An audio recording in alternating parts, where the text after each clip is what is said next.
Hey everybody, welcome back to Kill by Daylight.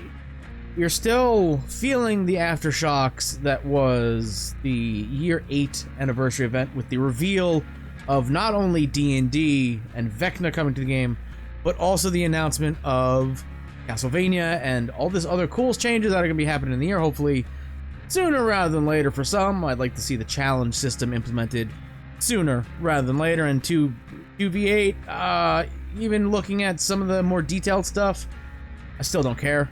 I still don't care about it, man.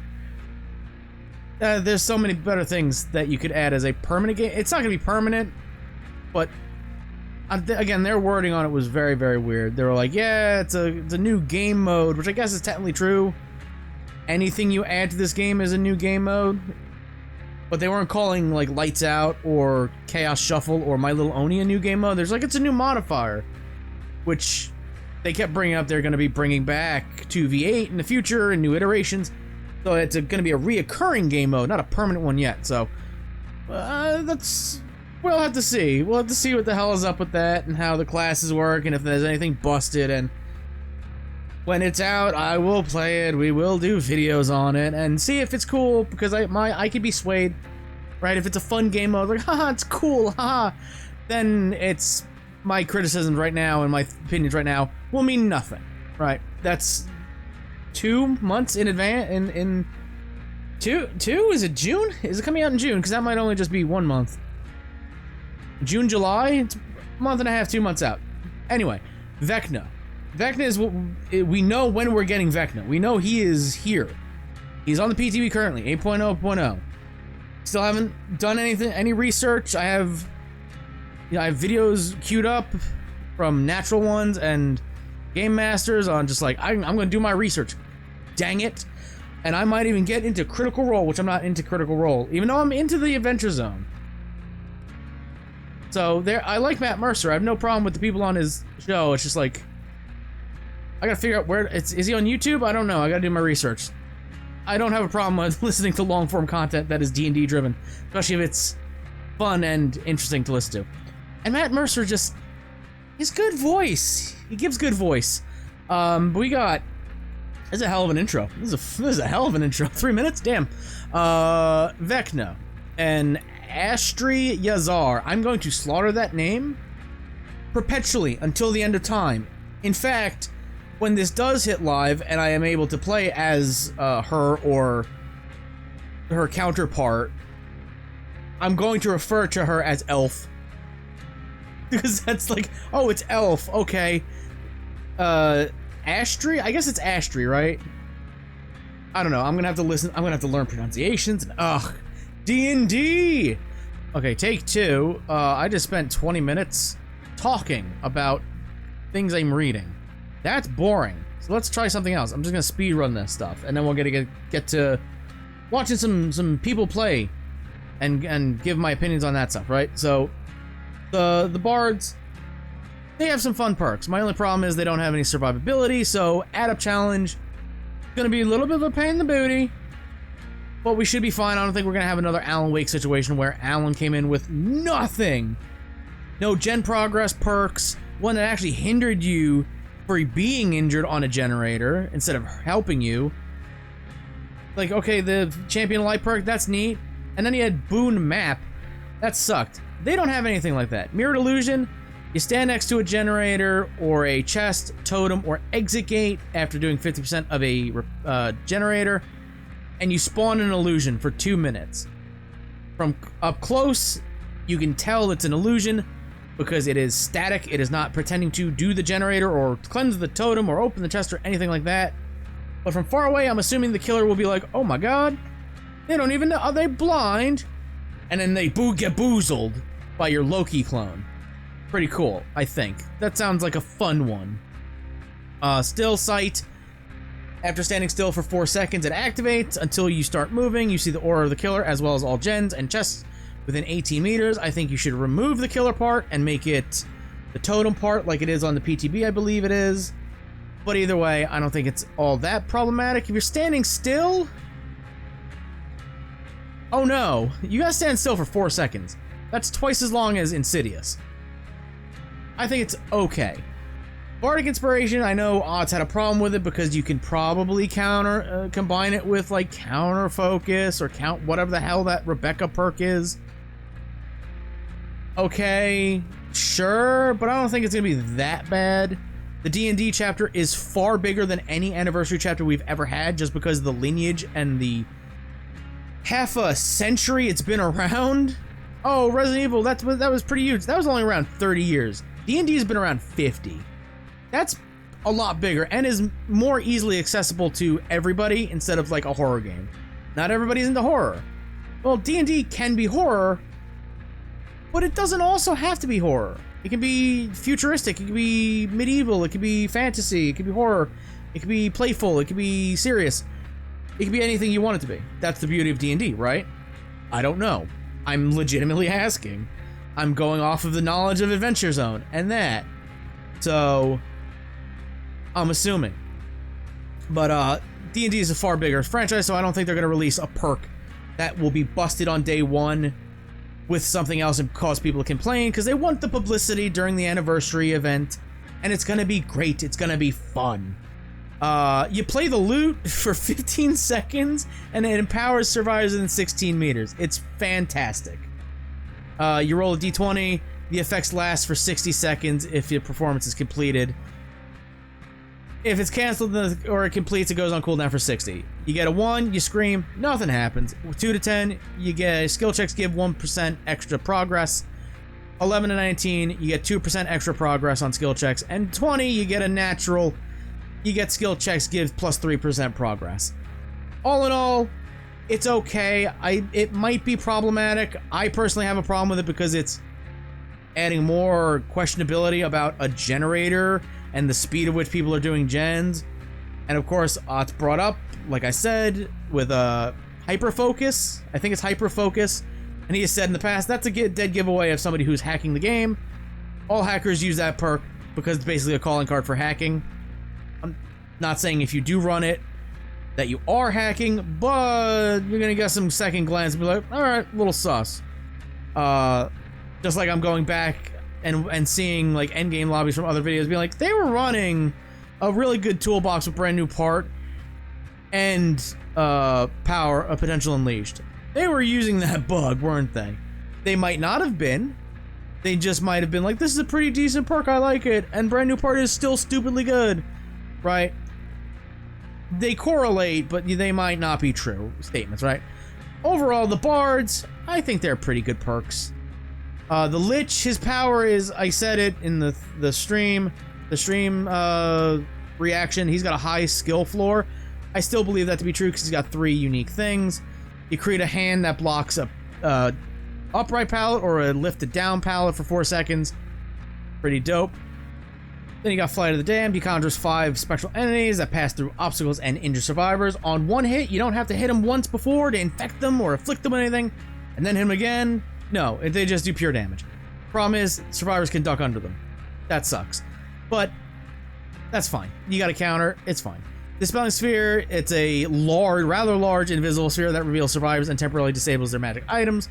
And then you just get a flying ability, which you zoom around the map with. Pretty freaking cool. It's a giant scroll wheel, as we'll see in a minute.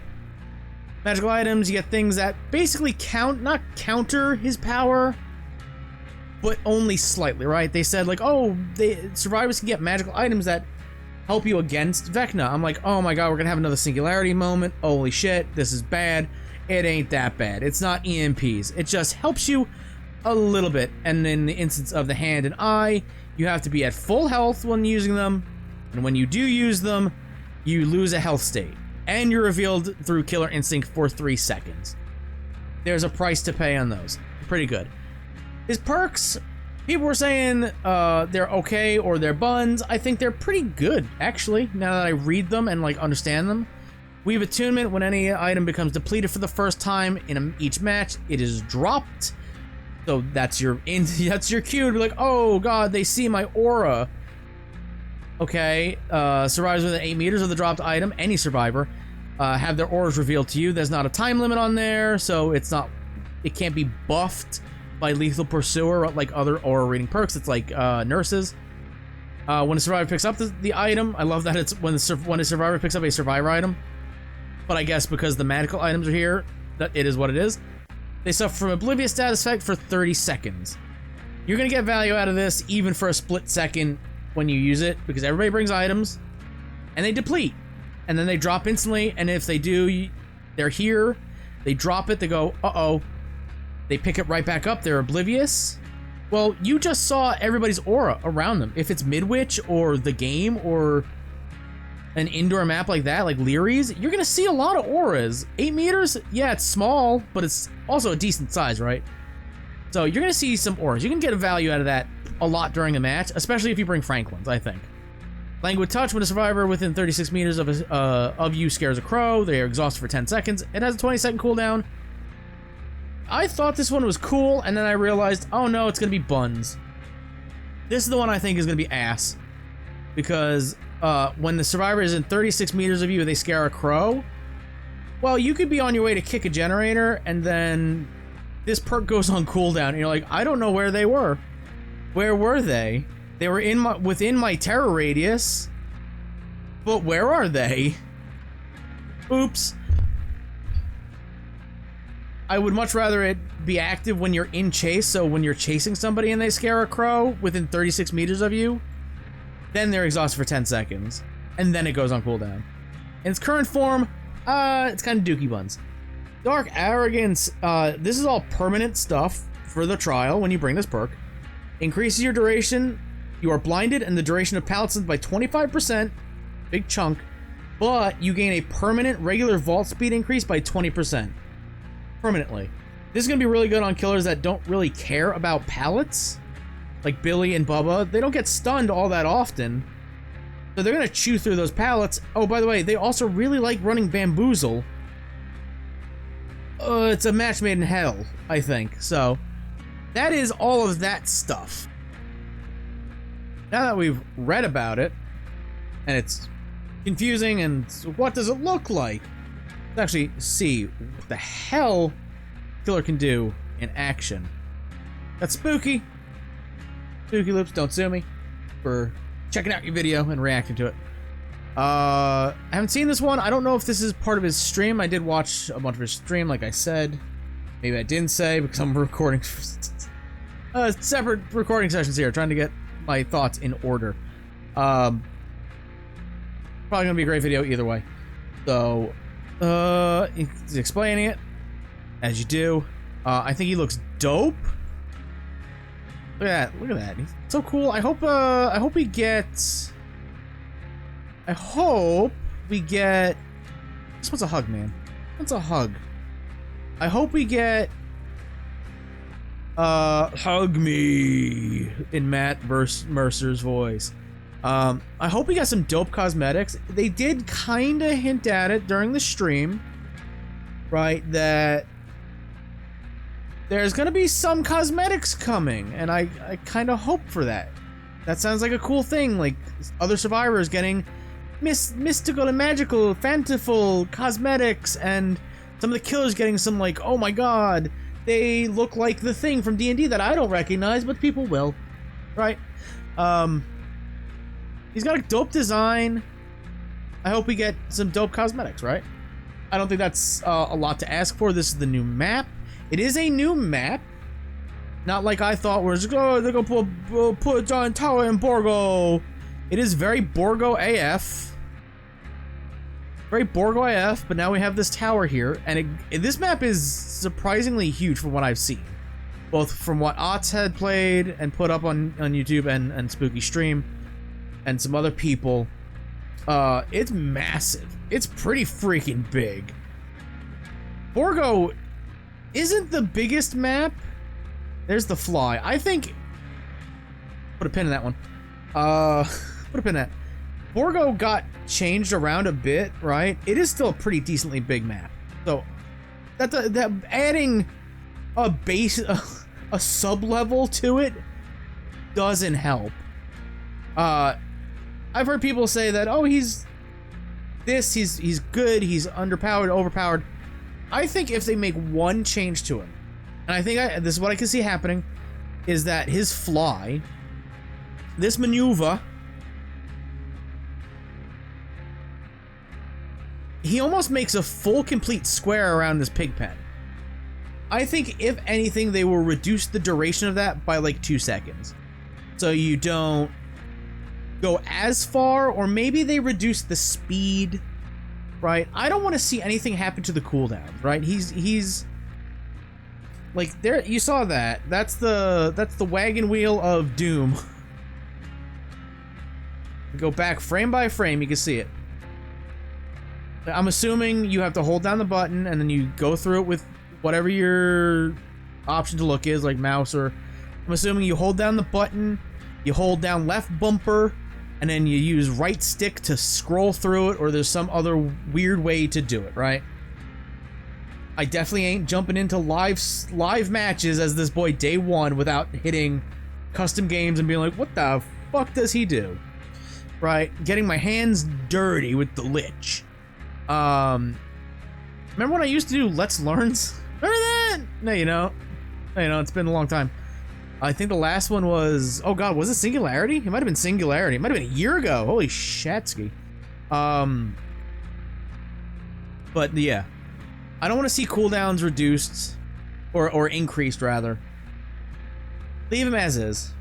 Leave him as is. He gets an add-on that looks like it's probably going to be his best one, which reduces the cooldown of all of them by 5. And he's got a green, that's a yellow, I believe.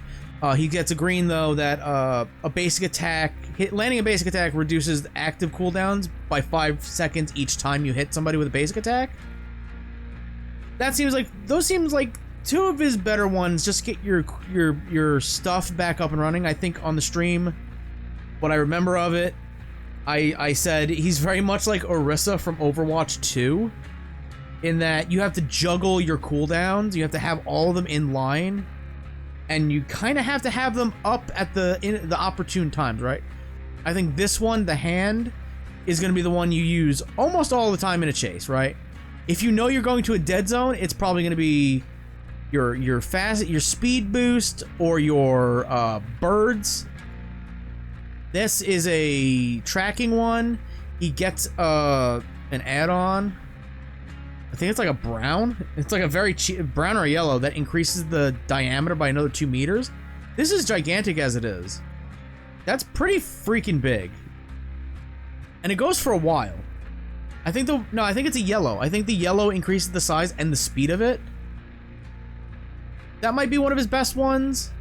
Can I pull up? Can I pull up? I'll pull up. DVD Wiki. I did have it open in a past multiverse, but Vecna destroyed it. Lich. Credit to DVD Wiki. I don't remember if I said it, but absolute credit to them for being on top of this shit. Real dope. Credit to them. Oh, it was the things. I was like, what was I looking for? All the stuff from the magic items, right? I think I went over this. Or maybe I didn't. Again, a past multiverse. When they said, oh, you're gonna have the magic items give you a way to kind of counter him, my biggest dread was it's another Singularity situation with EMPs. Like, oh, EMPs, now just shut him down. You're robot with knife. That's all you are. You have an M1 and that's it, because they shut down your thing. That was my biggest fear. This is not that, right? What these seem to do is, depending on which one you get, you see the aura of a different spell. That kind of tells me that yeah, each spell has its own independent cooldown. That kind of tells me that survivors can't see the spells that are being used, right? I don't know. I haven't seen any survivor footage playing against him, right? It's new killer. Why the fuck would you play survivor? You want to check out the new killer stuff? Of course. I don't know if you could see him pull out a book, like pull out his book that he has. It's in his, yeah, that book right there. Then I'm assuming the Necronomicon. Don't know. I have lore to read or listen to. But I don't know if you see him like posture up like, this new Steen Kuntz novel, and then you can just kind of guess what he uses because the palette is now magically back up. right? So I'm assuming the only way to see his power, what he's using, is to have a magic item, so it gives you an incentive to go through those chests. He also, I just want to point this out, gets a really dirty add-on. That bag of holding, 2 treasure chests are guaranteed a roll 1 on the dice roll. I believe it is 2 to 11 you get just a basic thing, or 2 to 19 you get a basic thing, or whatever the hell it is. And if you get a nat 20, you get the super good stuff that costs a health state, and it reveals you through Killer Instinct for 3 seconds. But it grants you like a sprint burst out of a locker. Or you rush into a locker and it'll teleport you at least 10 meters away to another locker. Okay, cool. You get a critical shit, as the McElroys call it. You summon a Mimic, and the Mimic traps you. It chomps down on you, it takes a health state, and you're kind of trapped for a little bit. Bag of Holding is a little dirty meme one, and I really dig that. I really dig that a lot. You either get really bad luck, or Bag of Holding. You kind of gotta take a guess. If you open a treasure chest and you're oblivious for 15 seconds, then you go, okay, Bag of Holding is in play. Fuck. And I don't think mimics go away, right? I don't think they go back into their chest and be like, I'm a normal chest again. I think they're permanent. So that's dirty. But yeah, if survivors cannot see you conjuring that, I'm assuming they see like hand movements or something like that. They're paying attention, but they can't see that giant ass revealing orb until it's too late. And that revealing orb also makes people drop their special items. So there's that. He's got a lot. He seems really fun. If they were just like, yo, he's an original killer. He's original, completely original. I'd be like, yo, he seems like the most fun killer you've ever released. He's got a speed boost. He's got a way to catch up to survivors. He's got a way to shut down loops in the hand. He's got a way to reveal people and find people in his orb. And he's got a damaging projectile, not unlike Pyramid Head's Punishment of the Damned. He's the best killer that you've ever made, but he's a licensed killer. So that's why I'm even more excited, because there's no way they just nuke this dude into the earth. I don't see that happening. Like I see them buffing Bird Perk, but I don't see them again, reduce the flight speed or the flight time. He gets a brown add-on that adds an extra second to it. So maybe reduce it by 3 seconds, but even then that's bigger than both Wesker lunges combined.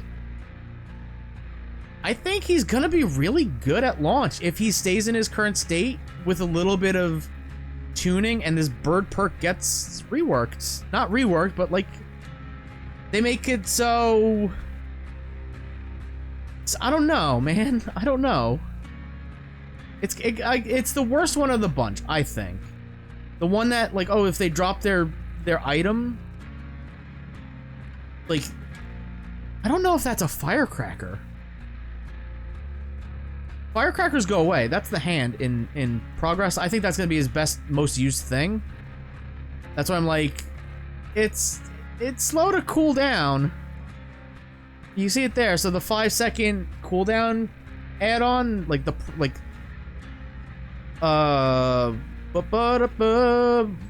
Ring of Spell Sorting, just reduce all cooldowns by 5 seconds. No, you don't gotta do anything else. Just happens. Like, that's gonna be one of his best ones. And Pearl of Power reduces the remaining cooldown of spells by 5 seconds after landing a basic attack. I think because you're gonna lift the pallet or hold the pallet up, you're gonna get an easy M1 and 5 seconds to take it off, and you run both of those and it's 10 seconds off. I think those are going to be his 2 best ones. He gets a lot of good browns, he's got a lot of good ones.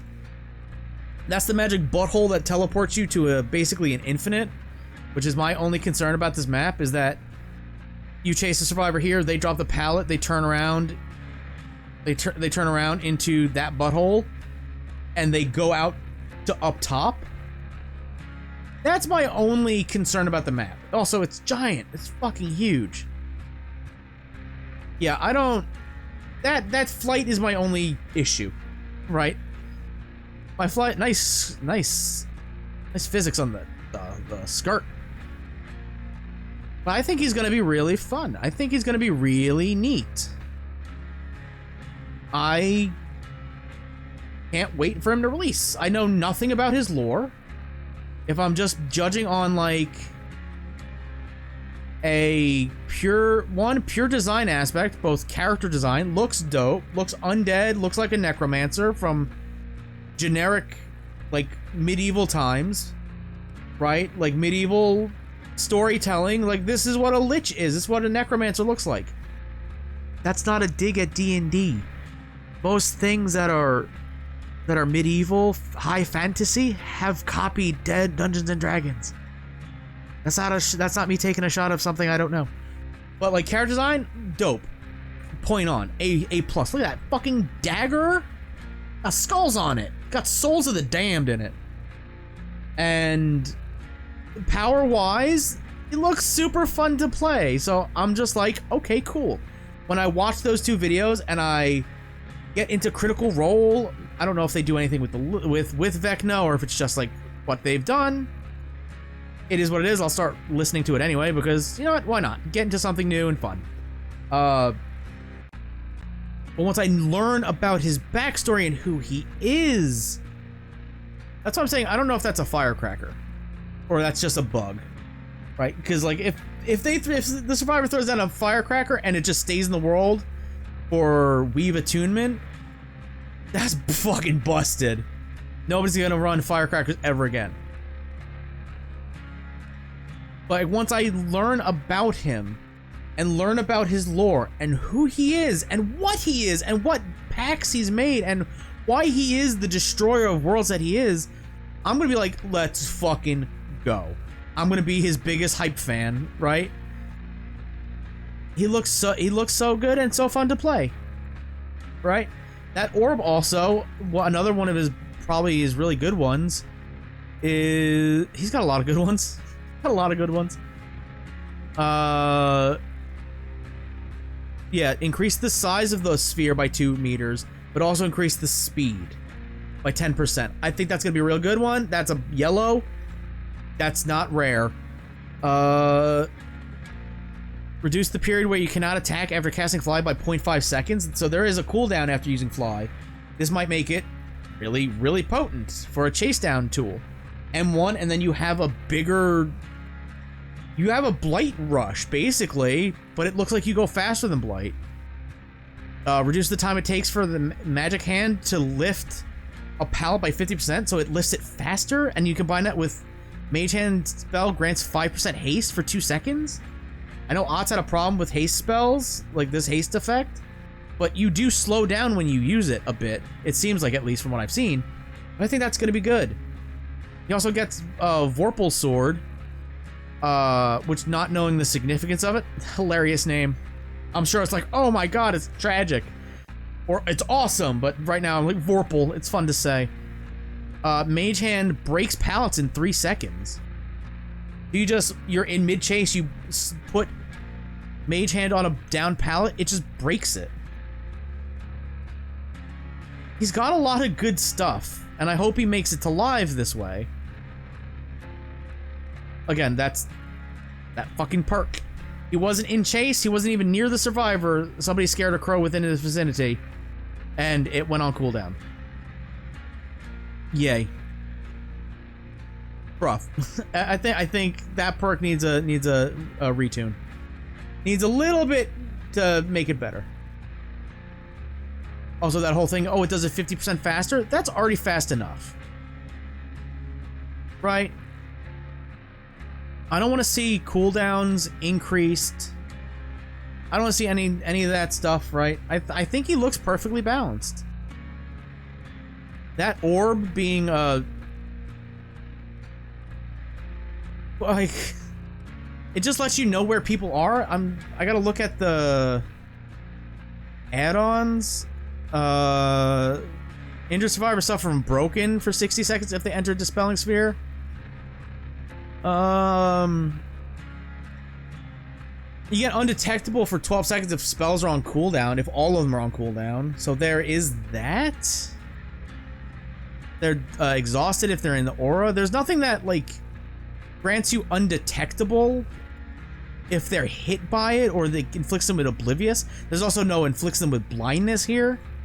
There's no real wasted motions in these add-ons. I think he's gonna be real fun, man. Also, this looks like hell for hooks. You're reworking toolboxes to make saboing more beneficial or quicker. And you're just gonna be like, yo, this map is like the game with its RNG hooks. Like, that's the beholder, right? Am I getting that right? It's the giant eyeball teeth monster from the trailer.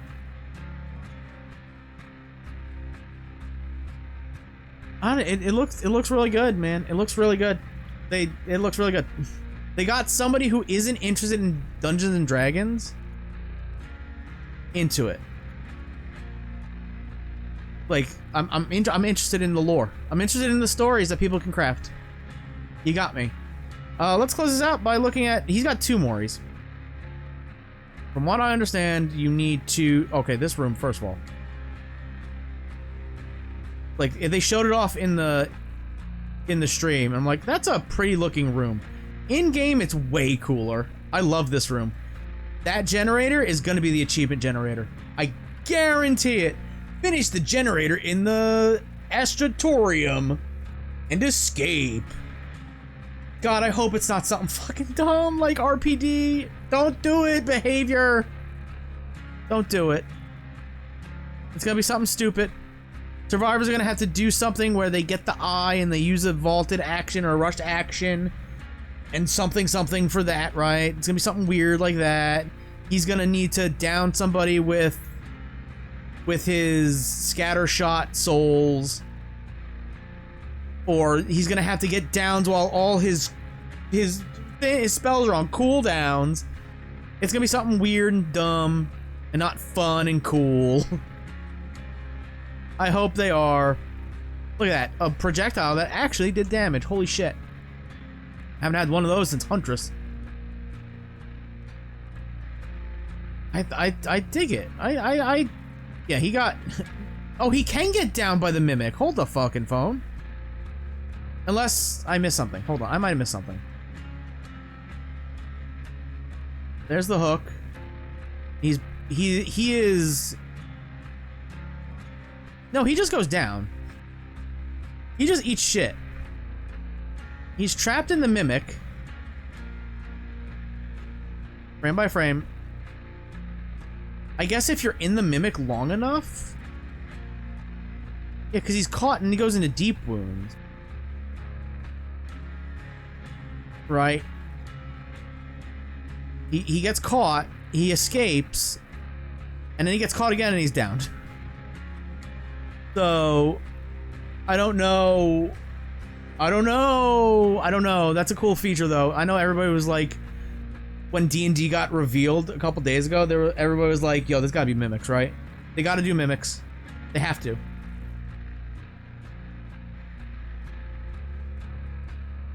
From what I understand, that only occurs... That fast one, just T-post for dominance, though. That one only happens when you have his hand or his eye. Also, comeuppance is a great fucking thing. So you get that one if they have the eye or the hand. That's the very specific Mori. And to my knowledge, once you have the item, it is non-consumable. Right? It's not a consumable thing. You kind of just have it, so... God, he's gonna have an achievement where Mori 5 people that are holding your hand or eye, and it's gonna be like, fuck, really? It's gonna be something stupid. I love the visuals on everything. Is the chest chattering? Is this like Dark Souls or Elden Ring, where it's like, it will just like move? It'll breathe, basically?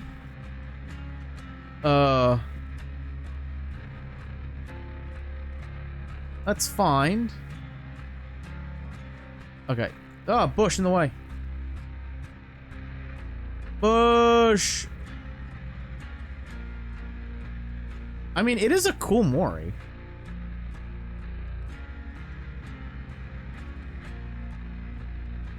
they just strip your bones. You can't really see it there. Got another one? Yeah, we do. In the dungeon. Again, Matt Mercer voice lines, always great.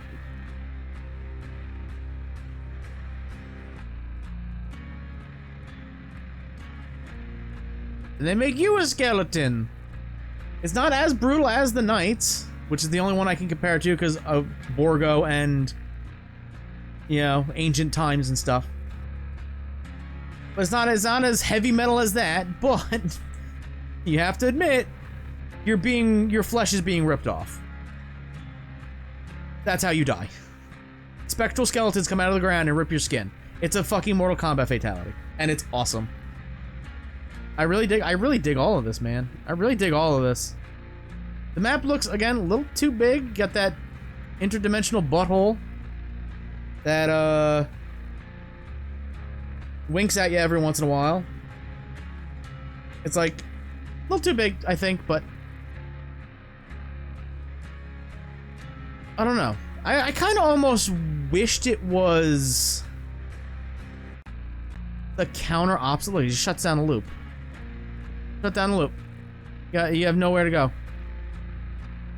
I kind of wish it was the counter opposite of what it is.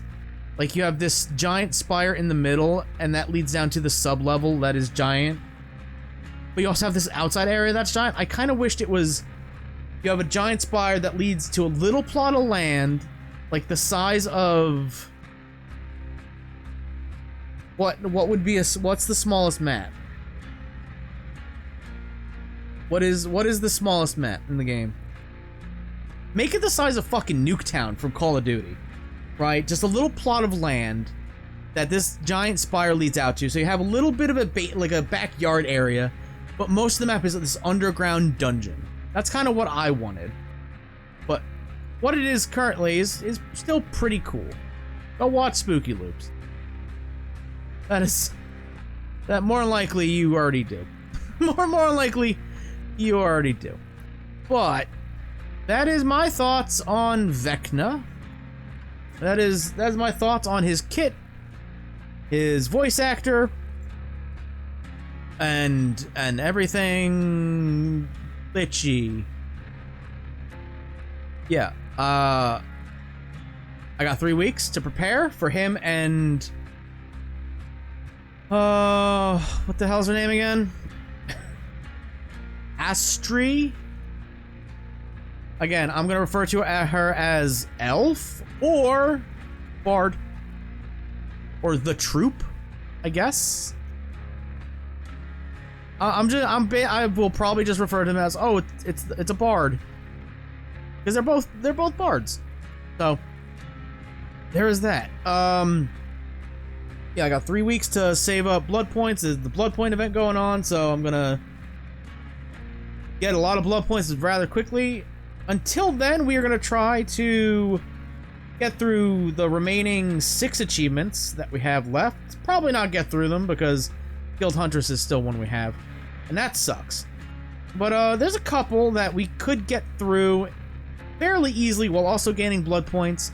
More than likely, the blood points we gain up until the week before will go to other killers. My plan for the anniversary is to use all the blood points I gain to put into my survivor mains, the 4 or 5 that I play on a regular basis, that I main, thus the main phrase there, and just stock them up with cakes or whatever this anniversary offering is going to be called, whatever it is, and get them up to P15, I think is the goal. Just shove blood points into all of them, because it's not hard, right? Last year, during the anniversary event, I was able to get almost every killer up to P5, P6, almost. There's a couple remaining that are still like P3, P4.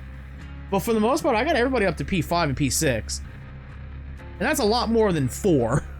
or 4 or 5, right? So, that's the plan. But gameplay will resume relatively soon with more achievement videos, and then achievement hunting and blood point earning leading up to the Dungeons and Dragons chapter. Well, for now, I want to thank you all for watching. If you enjoyed this, let me know your opinions on the Lich and the Bards and everything else. And until next time, I will see you in the fog. Good luck.